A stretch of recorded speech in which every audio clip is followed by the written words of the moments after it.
Haleluya.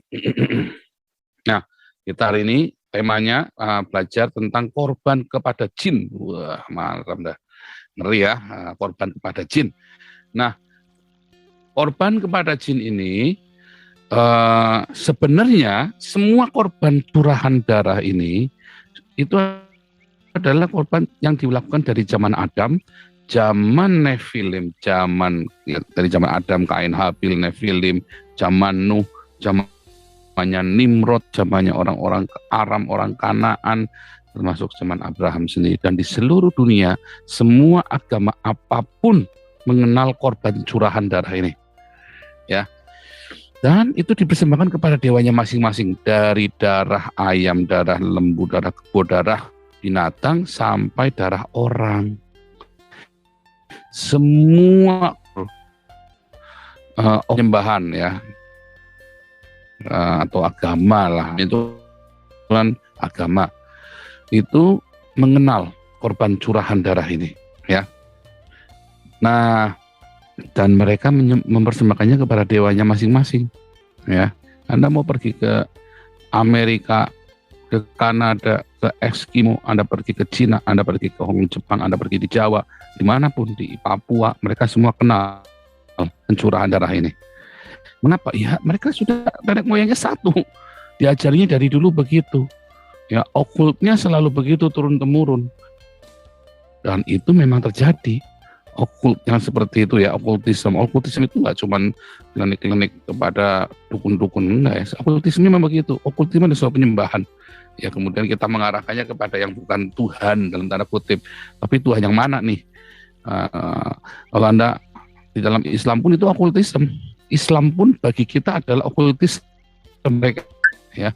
Anda orang-orang Hindu, Buddha, itu semua bagi kita adalah okultisme. Ya, sesuatu yang menyembah bukan kepada Yehova Elohim yang kita kenal dalam Yesus Kristus, itulah okultisme. Ya, jadi penyembahan darah itu adalah budaya lama ya, supaya Anda tahu dulu tuh. Ya, kultur ini ada di mana-mana jadinya. Nah, yang kedua, di zaman itu, zaman Musa, sudah menjadi hal yang maklum kalau mereka itu, orang-orang Israel pun disusupin ya, orang-orang yang nggak benar ini, karena mereka bawa dari Mesir. Jadi ada orang-orang Israel yang tidak percaya kepada Yehova Elohim, entah kenapa. Ya itulah karena manusia cenderung dengan ilusi Tuhan, ilusi dan delusi yang lebih mudah.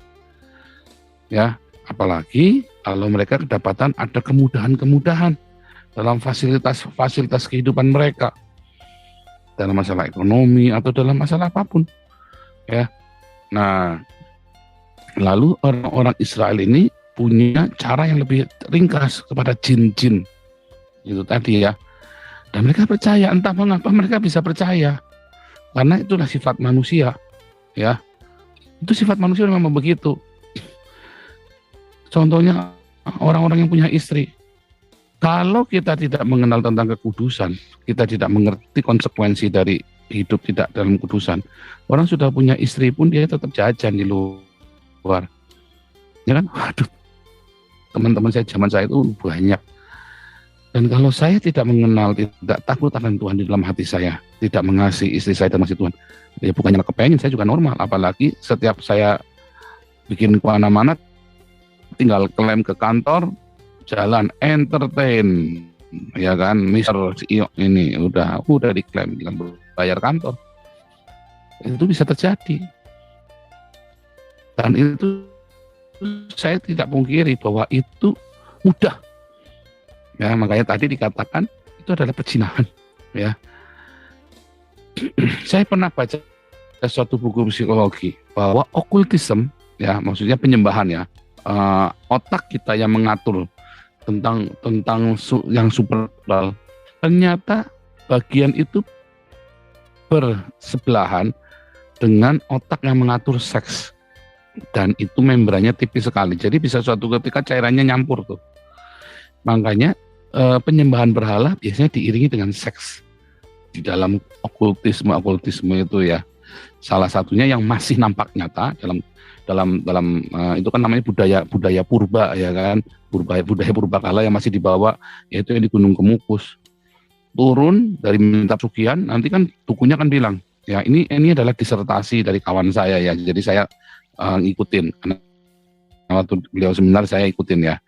Jadi waktu turun dari Gunung Kemukus, nanti dukunya kan bilang, nanti kamu ketemu siapapun, kalau dia perempuan ya ketemu laki-laki, kalau dia laki-laki ketemu perempuan, ketemu siapapun yang pertama kali ketemui, kamu berhubungan sama dia.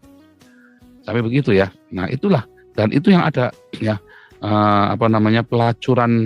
pelacuran bakti yang disebutkan dalam Alkitab, itu pelacuran bakti itu yang terjadi dalam imam-imam di kuil Apollo, yang bisa orang kalau mau masuk habis nyembah kepada dewa Apollo, mereka tidur dengan imam-imamnya ini, wanitanya ini, selalu begitu ya. Dan seterusnya itu, wah itu di mana-mana, di semua cerita juga ada tuh, di semua cerita okultisme itu ada. Nah kemudian kalau Anda melihat dalam Islam pun sama ya, bidadari di surga, ya kan sama saja kan. Itu ceritanya pokoknya nggak jauh-jauh dari itu deh. Ya nggak ada, cuma ada di dalam Alkitab yang nggak boleh. Ya. Nah, kalau Anda melihat ya, janganlah menjadi serupa. Ayat 12 dulu. Kata mempersembahkan, kita sudah tahu nih, kata mempersembahkan itu kan sebenarnya mempersembahkan hidup kita. Kata korban bakaran itu kan sebenarnya tubuh kita yang dijadikan korban bakaran, yang dipersembahkan kepada Tuhan.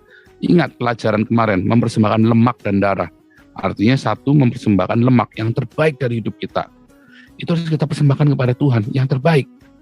Bukan yang second, tapi yang the first dalam hidup kita. Yang sulung dari hidup kita. Lemak inilah yang paling baunya paling wangi kalau dibakar kan. Ya, kalau Anda bakar sate itu ya, sama lemaknya di ini akan lebih wangi daripada cuma daging. Itu kenyataannya seperti itu. Makanya lemak itu selalu yang terbaik. Nah, zaman itu kalau orang bakar potong lembu, potong sapi, potong domba, mereka di padang gurun kan. Lalu mereka tuh sambil menyembah berhala, dipersembahkan kepada jin-jin itu tadi. Ya. Makanya untuk menghindari itu, gimana cara kontrolnya? Pokoknya kamu setiap mau makan daging, makan sembelih sapi, sembelih domba, sembelih apa, kamu harus bawa lemaknya ke pintu kemah suci, supaya kamu jangan mempersembahkan kepada dewa-dewa lain.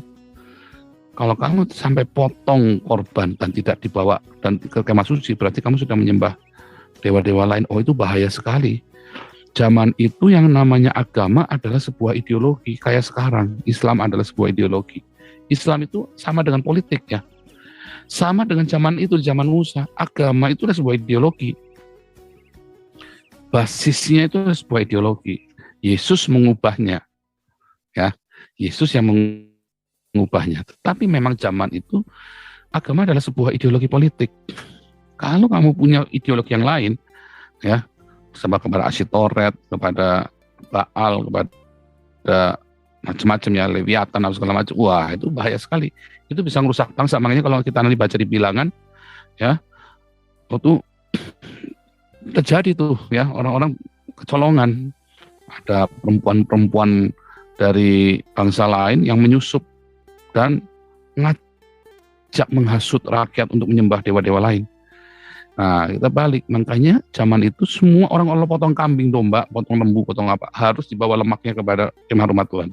Supaya dia jangan curi-curi mempersembahkan kepada yang lain. Gitu ya, supaya jangan curi-curi. Jadi dibawa. Darahnya harus dicurahkan semua. Sebab darah itu yang menjadi simbol. Ya, pencurahan itu, itu yang menjadi perjanjian darah antara mereka dengan iblis di zaman itu. Zaman sekarang juga masih ada ya. Nah, darah itulah yang harus dicurahkan. Ya, jiwa, di dalam darah ada jiwa, ada nyawanya ya. Jiwa, sukhe, nefes. Bukan ruah ya, beda ya. Kalau ruah itu dari Tuhan, ruah itu kembali kepada pencipta. Nefes itu yang nanti dihakimi. Nah, darah itu yang akan menebus semua kesalahan kita.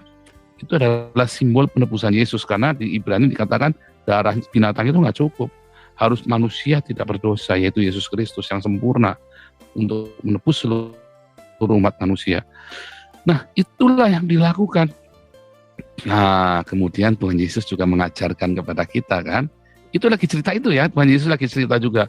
Kalau kamu mempersembahkan, jin-jin itu kan ada di padang gurun. Jadi kalau di orang-orang Yahudi itu sudah bersih hidupnya, ya, kemudian dia tidak isi, kan dibersihkan, ya, tapi dia tidak isi lagi, tidak ada Roh Kudus di dalam yang menaungi. Artinya apa? Dia tidak mempersembahkan hidupnya. Orang kalau dia tidak mempersembahkan hidupnya kepada Tuhan, Yehova, maka dia tidak bisa dipenuhi oleh Roh Kudus, dan itu kosong. Maka setan itu akan masuk, roh-roh jatuh akan masuk kembali. Itulah jin-jin itu. Jadi yang dimaksud adalah ketika kita tidak mempersembahkan hidup kita, ya, yang terbaik dari hidup kita, mempersembahkan daging kita dikorbankan, dibakar sampai habis, ya, lemak yang terbaik dari hidup kita, jiwa kita tidak serahkan kepada Tuhan, maka artinya kita sedang menjadi milik iblis. Di padang gurun itu tadi kita menjadi milik iblis. Nah, wah, Pak, susah dong, Pak. Berarti kami semua milik iblis. Nggak susah. Yang bikin susah karena kita nggak mau memutuskan, ya. Dan kita tidak mau terus melatih tubuh kita untuk beribadah, untuk berabdi, ya kan? Latihlah dirimu beribadah. Kita tidak mau melatih tubuh kita. Nah, coba di ini apa namanya, dimatikan, tak ganti dulu share-nya ya. Ada banyak sekali ketika dikatakan oleh Paulus, jangan menyerahkan tubuh kita kepada dosa. Itu tadi, Anda menyerahkan tubuh Anda kepada jin-jin. Ketika Anda tidak memberikan lemak yang terbaik itu kepada Tuhan, tubuh kita yang terbaik kepada Tuhan, ketika kita tidak mempersembahkan seluruhnya kepada Tuhan, maka kita sedang mempersembahkan kepada dosa, kepada jin-jin itu tadi. Dan ketika itu Tuhan, setiap celah, ya, yang ada dalam hidup kita yang tidak kita persembahkan kepada Tuhan, itu akan disambar sama iblis. Karena dia datang untuk mencuri, membunuh, membinasakan. Dia akan paksa. Ada celah dia masuk, dia paksa, dia perkosa, digagahi. Hidup kita itu sampai hancur. Ya, kalau Roh Kudus harus Anda undang, harus Anda persilakan, nggak bisa dipaksa. Ya kan? Yesus datang, aku berdiri mengetuk pintu, barang siapa membukakan, aku akan masuk makan bersamanya. Tetapi masalahnya iblis itu nggak begitu, dia akan masuk, datang, dia perkosa, dia gagahi. Nah, nanti cari koinonia online yang tentang motel, ya, pemilik motel itu perkosa. Kalau kita tidak mempersembahkan semuanya kepada Tuhan Yesus, maka setiap hal yang tidak kita persembahkan itu yang akan menjadi celah bagi iblis masuk, dan dikatakan membawa yang tujuh yang lebih jahat, diporak-porandakan, sehingga hebatlah kerusakannya lebih hebat daripada sebelumnya. Ya, wah, sulit, Pak, kalau gitu, Pak. Enggak sulit. Siapa bilang sulit? Kita hanya perlu melatihnya setiap saat. Nah, makanya Paulus bilang, bagaimana caranya supaya kita bisa mempersembahkan korban itu, dan jangan mempersembahkan tubuh kita kepada jin-jin itu, kepada dosa itu. Paulus bilang, metanoia, berubahlah oleh pembaruan akal budimu. Ya, nah, saya akan kasih contoh ya. Sebenarnya metanoia, yang kita butuhkan dalam metanoia, firman Tuhan setiap hari untuk diajar. Nah, masalahnya kita nggak mau. Kita maunya ngarang, kita mau dengar yang enak-enak doang. Kita nggak mau hidup dengan metanoia itu, ya. Nah, supaya saya share screen ya.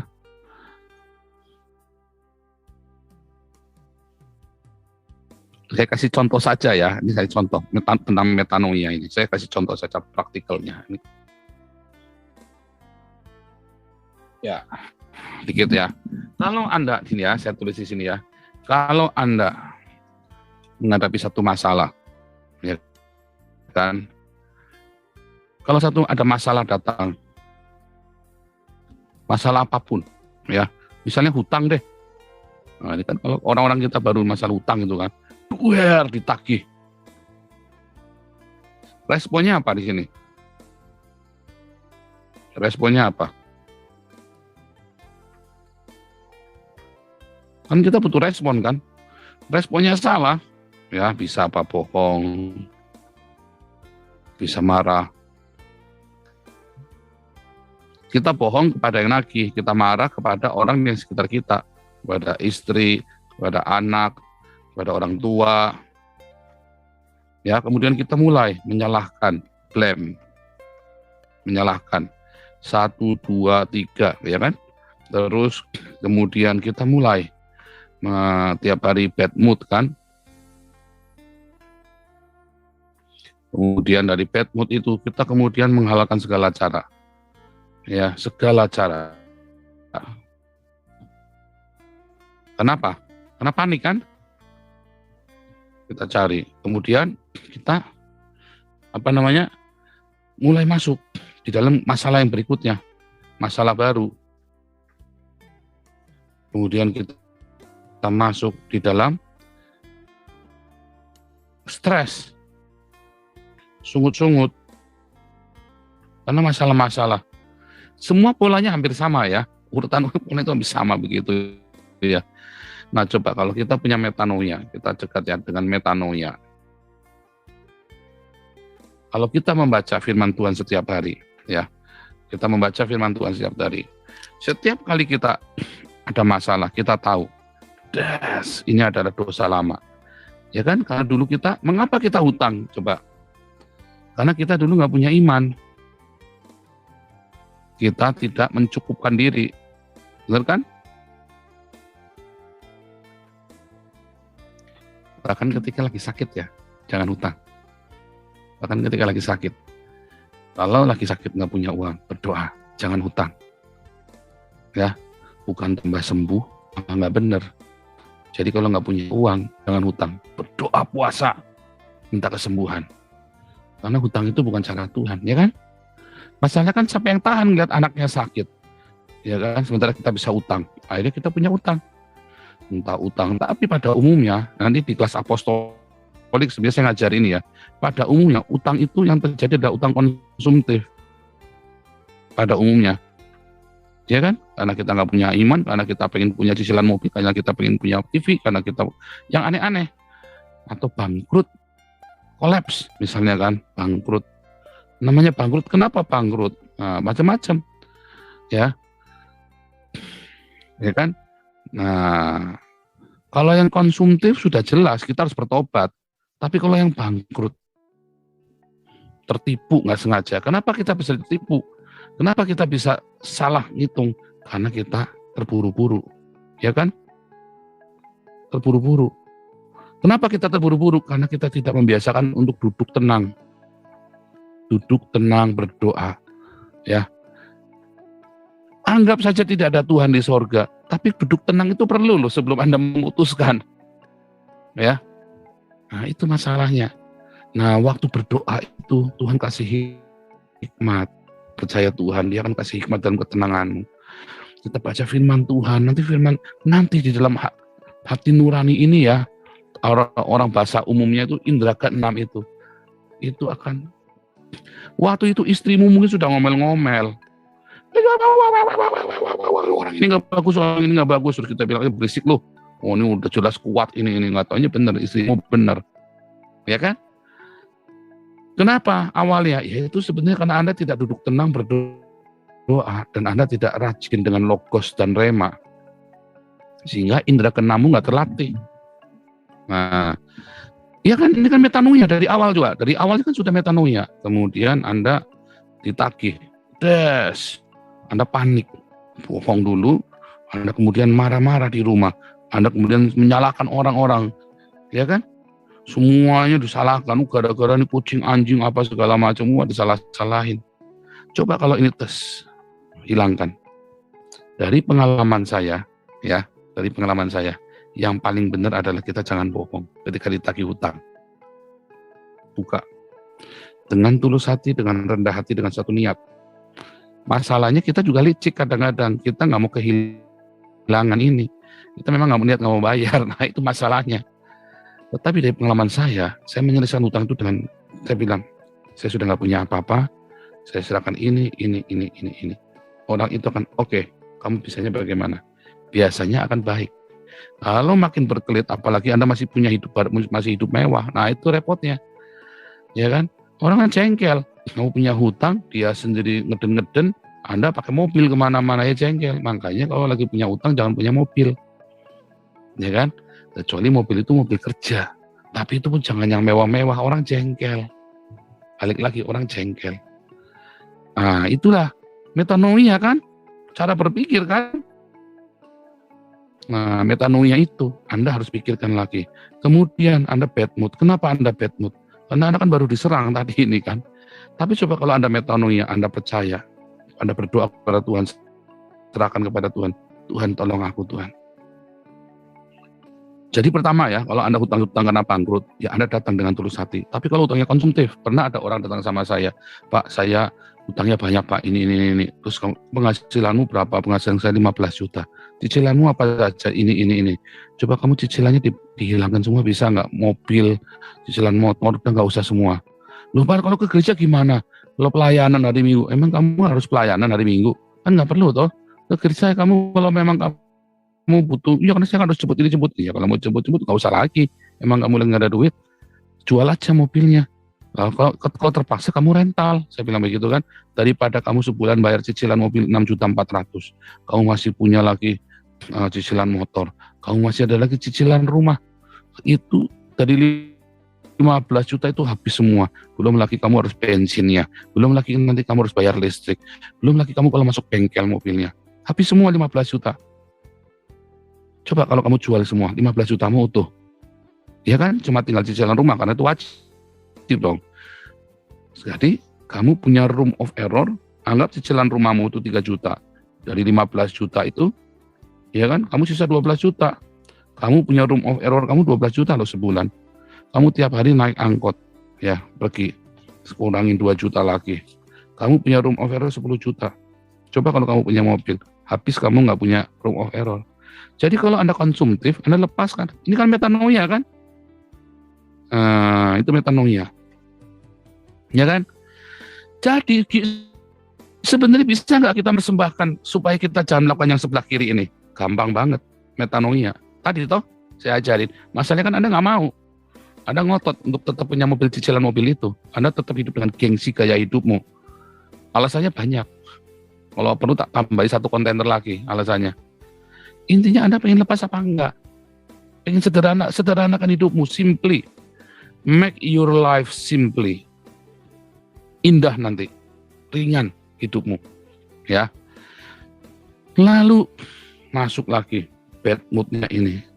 Kalau Anda nggak punya ini, bad mood Anda akan baik. Nggak akan bad mood, karena Anda jarang nagih. Yang nagih pun akan berhenti, sadar. Apalagi kalau konsumtif, cicilannya hilang semua, kembalikan. Rugi dong Pak, nggak apa-apa. Tapi hidupmu baik. Ingat, ketika hidupmu baik, moodnya kamu selalu baik di sini, berkat-berkat itu tentu mengalir. Kamu nggak pernah marah-marah, orang tuamu tidak perlu dimarah-marah. Gara-gara papa sih miskin, jadi saya harus ngimpi dari bawah lagi.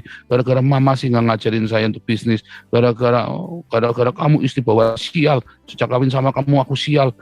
Anak ini sejak anak ini lahir dari sial. Waduh, macam-macam. Itu semua dari mana? Dari metanoia. Kita sendiri. Kemarinnya Azazel. Makanya berhubungan ya. Tapi coba kalau kita metanoia kita rubah, bisa nggak kita mempersembahkan tubuh kita separuh, kita bisa persembahkan sama Tuhan hidup kita. Kita nggak perlu blaming, kita perlu sedangkan Tuhan, kita datang sama Tuhan. Bad mood kita hilangkan. Terus kemudian tadi panik, nggak perlu panik lagi. Kita ingat Roma 28 kan, Alkitab lagi. Logos dan Rema Roma 8 ayat 28. Kalaupun kamu sekarang dihina, nggak punya barang apa-apa, dihina sama orang, kita tenang, kita rendah hati. Semua ada maunya Tuhan. Kenapa saya sampai habis-habisan begini ya? Kenapa saya direndahkan ya? Nah itu kita persembahkan lagi sama Tuhan, karena kita percaya ada kebaikan di situ. Tiap dengar ceritanya khotbahnya Nabi ke-26 ya, terus sangkal diri, pikul salib terus. Ternyata nggak cuma saya ya. Coba Anda dengarkan ceritanya kita. Tiap hari. Saya kan suka sharing juga. Teman-teman juga banyak yang ngalamin seperti Anda alamin. Belum tentu yang Anda alami lebih buruk daripada yang kami alamin. Kenapa kami bisa lewat Anda enggak? Karena tadi Roma 8 ayat 28 kita percaya itu. Coba terus ada masalah baru. Oh enggak akan ada masalah baru. Kalau Anda ini selesai, masalah baru enggak akan ada, saya jamin. Kemudian stres enggak? Apalagi enggak bakal stres. Karena Anda percaya Roma 8 ayat 28 semua apa? Metanoia. Maka Anda akan bisa persembahkan. Itu dari masalah utang loh, masalah yang sama, semua juga sama. Anda hanya perlu metanoia saja, supaya Anda bisa arrange hidup Anda menjadi korban yang harum. Tapi kalau sampai kepepet, Anda selalu percaya Roma 8:28. Anda difitnah, Anda dihina, Anda direndahkan, ya, Anda disalahpahami, tetap percaya. Saat itu Anda bisa persembahkan tubuh itu 100% dengan lebih mudah. Jadi jangan bilang nggak mudah, ini gagal Pak, nggak apa-apa, diulangi lagi. Tapi kan kita catat, kita amatin, saya amatin setiap kali saya difitnah orang, dirasa di belakang, saya samperin orangnya. Tapi kan itu nggak mendatangkan kebaikan, diulang-ulang terus sama Tuhan kan. Tak catat akhirnya, tak catat beneran sama saya. Sampai saya bilang istri, janjian ya, janjian, diingatkan, udah nanti gini lagi, udah nanti gini lagi, udah. Jadi kita tiap hari sekarang penuh dengan canda dan tawa. Kenapa? Kalau ada orang fitnah kita berbercandaan. Gilbert pun buat kita bercandaan. Gilbert lagi sebut-sebut. Tapi maksudnya begitu ya, hidup kita jadi ringan. Ya ada siapa, ada fitnahan, ada omongan, ada pergunjingan, kita tenang-tenang saja. Kita percaya Roma 8:28 dan semuanya mendatangkan kebaikan. Karena kita sudah serahkan, kita ringan hidup kita. Coba kalau kita bertubi-tubi, ya berat, marah. Tapi kalau kita ringan, ya ringan. Jadi bisa nggak kita sempurna? Bisa. Bukannya nggak bisa, Anda hanya perlu metanoia saja. Masalahnya Anda kan nggak sanggup metanoia. Kenapa? Anda nggak punya logos, nggak punya rema. Bagaimana mau bisa metanoia? Anda nggak punya logos, nggak punya rema. Makanya hiduplah dalam firman Tuhan tiap hari. Yesus berkata, engkau memang sudah bersih oleh firman Tuhan yang kau dengar setiap hari. Ya kan? Tuhan Yesus memberkati, kiranya rema dari Tuhan Yesus membuatmu jangan lagi mempersembahkan tubuhmu kepada dosa. Jangan bikin korban sama jin tomang, jin putih ireng, jin tomang segala macam. Jangan ya. Kita serahkan semua korban ini bagi Tuhan Yesus saja. Haleluya. God bless you. Kita akan berdoa untuk buku Pancasila. Ya, buku Pancasila ini kita akan berdoa. Ada ini Pak Laptop.